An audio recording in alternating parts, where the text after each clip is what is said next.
আজকের এত সুন্দর একটি আয়োজন, সে আয়োজনটি হচ্ছে আমরা যারা মুসলমান বা মুসলমান ধর্মের যারা বাইরেও আছে তারা এই কথাটি স্বীকার করে যে পৃথিবীর সবচেয়ে সর্বশ্রেষ্ঠ গ্রন্থ হচ্ছে আল কোরআন। এটা আমার কথা না, এটি বড় বড় বিজ্ঞানী, বড় বড় জ্ঞানীদের কথা। আজকে পবিত্র কোরআন শরীফ মুখস্থ করা এই ছোট ছোট বাচ্চাদের পক্ষে কতটা একটা সফলতা, আমি মনে করি এটি একটি পিএইচডি ডিগ্রির চেয়ে বড় অর্জন।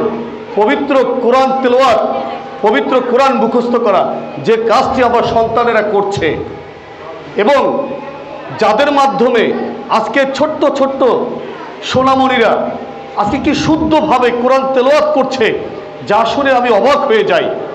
আপনারা বলতে পারেন আমি কিভাবে কোরআন তেলাওয়াত শুনলাম? আমার বাসার পাশেই হচ্ছে এই প্রতিষ্ঠানটি। এই প্রতিষ্ঠানে যখন কোরআন তেলাওয়াত হয়, উপরে আল্লাহ, আমি নিচে দাঁড়াই শুনি যে ওরা কি সুন্দর করে কোরআন তেলাওয়াত করছে। আমার বুকটা ভরে যায় আমি একজন মুসলিম হিসাবে, যে এত ছোট ছোট বাচ্চারা কিভাবে নার্সারিং করে এই প্রতিষ্ঠান অর্থাৎ আল কোরআন আইডিয়াল একাডেমি কি সুন্দর করে শুদ্ধ শ্রুতি মধুর করে আজকে তাদেরকে শিখিয়েছেন। যিনি এর প্রতিষ্ঠাতা প্রোপাইটার তিনি হচ্ছেন আমাদের ইমাম ভাই। এবং আমি কিছুদিন আগে তার চ্যানেল 24-এ এবং বাংলা ভিশনে এই পবিত্র রমজান মাসে তার আলোচনা শুনেছি। আমাদের এই আল কোরআন আইডিয়াল একাডেমির যিনি প্রতিষ্ঠাতা পরিচালক ইমাম ভাইয়ের কি বিশ্লেষণ, কি তাৎপর্যপূর্ণ, আপনারা হয়তো বা শুনেছেন। বাংলাদেশের দুটি স্বনামধন্য টিভি চ্যানেল, চ্যানেল 24 এবং বাংলা ভিশন। এবং আমি পরে দেখলাম যে এই প্রতিষ্ঠানের যে মালিক ইমাম ভাই, তিনি আরও অনেক টেলিভিশন চ্যানেলে তিনি ইসলামিক যে আলোচনাগুলো আছে সেগুলো করছেন, যা দেখার পরে আমার বুকটা ভরে গিয়েছে যে একজন শরণখোলার মানুষ হিসাবে তিনি কোথায় সেই ঢাকাতে বাংলাদেশের নামকরা টিভি চ্যানেলে তিনি আলোচনা করছেন। আমার মনে হয় আপনাদের একটা করতালি দিয়ে তাকে শুভেচ্ছা জানানো উচিত, সব একটু তালি দেওয়া উচিত তার জন্য আসলে।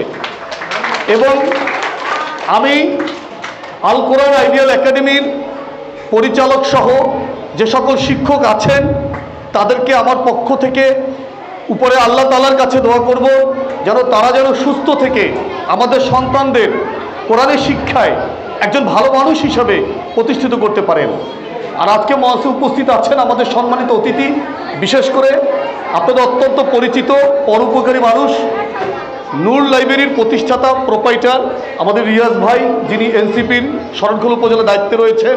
অত্যন্ত পরোপকারী মানুষ, আমাকে দাওয়াত দিয়েছেন, আমি তাকে ধন্যবাদ জানাই যে আজকের সবের তিনি পাবেন, কারণ তিনি আমাকে নিজেই নিয়ে এসেছেন যে চলেন একটা প্রোগ্রাম হচ্ছে, আমরা একটা প্রোগ্রামে দেখি।